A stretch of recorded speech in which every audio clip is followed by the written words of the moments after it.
Salam berjumpa kembali Bapak Ibu, saudara-saudara sekalian, teman-teman, sahabat-sahabatku yang terkasih. Pada kesempatan ini saya mengajak kita kembali lagi untuk mempersiapkan sedikit waktu kita mendengarkan sabda Tuhan yang kita ambil dari Penginjil Lukas bab 12 ayat 1 sampai 7. Pengajaran khusus bagi murid-murid. Sementara itu beribu-ribu orang banyak telah berkerumun sehingga mereka berdesak-desakan. Lalu Yesus mulai mengajar pertama-tama kepada murid-muridnya, katanya, "Waspadalah terhadap ragi, yaitu kemunafikan orang Farisi. Tidak ada sesuatu pun yang tertutup yang tidak akan dibuka, dan tidak ada sesuatu pun yang tersembunyi yang tidak akan diketahui. Karena itu, apa yang kamu katakan dalam gelap akan kedengaran dalam terang, dan apa yang kamu bisikkan ke telinga di dalam kamar akan diberitakan dari atas atap rumah. Aku berkata kepadamu, hai sahabat-sahabatku, janganlah kamu takut terhadap mereka yang dapat membunuh tubuh dan kemudian tidak dapat berbuat apa-apa lagi. Aku akan menunjukkan kepada kamu siapakah yang harus kamu takuti. Takutilah dia yang telah takutilah dia yang setelah membunuh mempunyai kuasa untuk melemparkan orang ke dalam neraka. Sesungguhnya aku berkata kepadamu, takutilah dia. Bukankah burung pipit dijual 5 ekor 2 duit? Sungguh pun demikian, tidak seekor pun daripadanya akan dilupakan Allah. Bahkan rambut kepalamu pun terhitung semuanya. Karena itu janganlah takut, karena kamu lebih berharga daripada banyak burung pipit." Demikianlah sabda Tuhan. Terpujilah Kristus. Teman-teman sekalian, Bapak Ibu, saudara-saudari, sahabat-sahabat yang terkasih, Penginjil Lukas yang kita dengarkan tadi bercerita Yesus yang memberikan pengajaran khusus bagi murid-muridnya. Setidaknya ada 2 hal yang disampaikan di sana. Pertama berkaitan dengan kewaspadaan, lalu kemudian yang kedua sebuah ajakan jangan takut. Kewaspadaan dalam konteks itu waktu itu adalah terhadap kehadiran orang-orang yang dianggap sebagai orang penting atau orang-orang yang dianggap sebagai mempunyai popularitas atau yang dikenal sebagai penjaga tradisi atau penjaga ini dan penjaga itu. Dalam konteks bacaan inilah dikatakan tadi oleh Yesus ragi orang Farisi. Bagi Yesus ragi itu atau ragi yang dimiliki itu adalah ragi kemunafikan. Jadi waspadalah dengan kehadiran mereka, dengan kata-kata mereka, dengan dengan tutur kata atau bentuk sikap dan tindakan mereka. Semuanya itu hanyalah sebuah pencitraan, sebuah kebohongan. Karena di dalamnya terdapat sebuah rencana dan rancangan yang mereka buat sendiri untuk kepentingan mereka. Singkat kata, ekspresi dari tindakan mereka itu adalah ekspresi kemunafikan.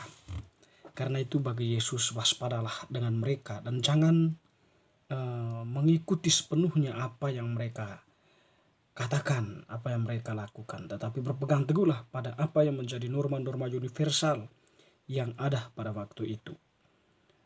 Tentu di sini adalah tetap berpegang pada tradisi itu tetapi ada sebuah sikap selektif dan kritis juga dari pihak mereka sebagai manusia yang tentunya semuanya itu untuk sebuah kepentingan umum daripada kepentingan kelompok. Lalu kemudian yang kedua, Yesus mengatakan jangan takut. Tentu dia mengatakan dalam hal ini jangan takutlah kepada mereka itu sebab tindakan-tindakan mereka yang mereka lakukan di dalam kegelapan atau mereka bisikan di dalam kamar, semuanya akan terungkap. Jadi kemunafikan mereka itu akan terungkap saatnya. Dan kamu berani untuk berhadapan dengan orang-orang seperti itu. Dan jangan takut. Ketakutan akan membuat kamu saja cemas atau membuat kamu berpikir untuk melangkah lebih jauh untuk sebuah perjuangan sebuah nilai yang lebih mulia. Jadi karena itu dia mengatakan, jangan takut kepada mereka yang mengancammu, yang bahkan membunuh fisikmu, jasmanimu saja, tapi tidak bisa membunuh jiwamu. Hanya saja dia mengatakan, Tuhan mengatakan, takut saja kepada Dia. Tentu dalam hal ini adalah Allah. Takut kepada Allah sebab Allah itu adalah Allah yang berbelas kasih. Jadi Allah yang senantiasa mengajarkan tentang kebenaran.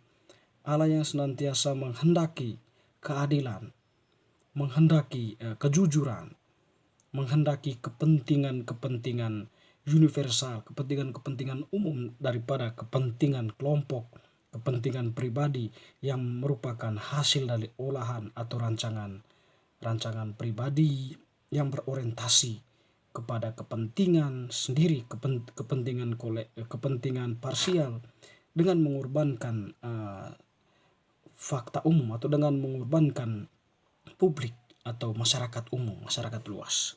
Jadi bagi Yesus ya, jangan takut kepada orang-orang itu, takut saja kepada Allah yang membunuhmu dan juga mempunyai kuasa untuk melemparkan ke dalam neraka. Tentu di sini adalah sebuah gambaran tentang kuasa Allah ya. Bahwa Allah itu ya punya kuasa yang luar biasa, tidak seperti orang-orang itu, tidak seperti manusia yang seperti itu. Tentu di sini mau dikatakan Allah kepada para muridnya itu, beranilah untuk mengatakan kebenaran, beranilah menentang bentuk kejahatan yang terselubung oleh norma-norma atau nilai-nilai luhur ya. Ternyata di balik itu semua mereka mempunyai rancangan dan mempunyai strategi-strategi tersendiri untuk memperoleh sesuatu yang mereka kejar. Demikian pun atau lanjut Yesus, takut kepada Dia sebab Dia itu akan memperhatikan kamu ya. Kalau kamu takut kepada Dia, Dia akan memperhatikan kamu. Lihatlah burung pipit ya, dikatakan tadi. Bukankah burung pipit dijual 5 ekor 1 duit? Sungguh pun demikian, tidak seekor pun daripadanya yang dilupakan Allah. Bahkan rambut kepalamu pun terhitung semuanya. Karena itu jangan takut, karena kamu lebih berharga daripada banyak burung pipit itu.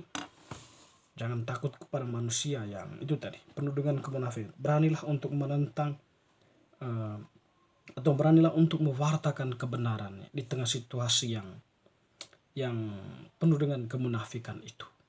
Jangan takut dengan kehadiran mereka yang berusaha untuk menghalang-halangi. Tapi teruslah berjuang, teruslah maju, menebarkan kebenaran itu atau kebaikan itu. Takut sajalah kepada Dia. Bapak Ibu Saudara-saudari, tentu kita sebagai murid Kristus yang percaya kepadanya, ajaran Tuhan ini juga ditunjukkan kepada kita. Inilah ajaran khusus yang disampaikan oleh Tuhan kepada kita sebagai murid. Tentunya dalam kehidupan kita sehari-hari, tak jarang kita berhadapan dengan fenomena kemunafikan itu ya. Kita tidak bisa berbuat apa-apa, mungkin karena kita tidak mempunyai otoritas, tidak mempunyai kuasa untuk menentang. Tetapi setidaknya kita memulai dari dalam diri kita sendiri untuk bertindak apa adanya. Jangan hadir sebagai manusia yang munafik, hadir sebagai pribadi yang tidak utuh ya, tidak menjadi diri sendiri, tapi hadir sebagai penjilat ya. Itu bagi Tuhan tidak bermakna lah kehidupan seperti itu. Tapi hadirlah dengan keutuhan dirimu sebagai murid Kristus. Tunjukkanlah kebenaran di sana. Lakukanlah apa yang adil.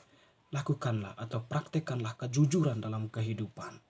Mulailah dari dalam diri sendiri. Meskipun kita tidak melakukan hal besar, tapi ketika kita mulai dari diri kita sendiri, maka sekiranya akan mempunyai dampak bagi realitas di luar diri kita. Memang berhadapan dengan dunia sekarang tidak mudah, tapi Tuhan selalu ada untuk kita, sehingga Dia mengatakan jangan takut, teruslah mencoba, mulailah mengasah diri dari diri sendiri.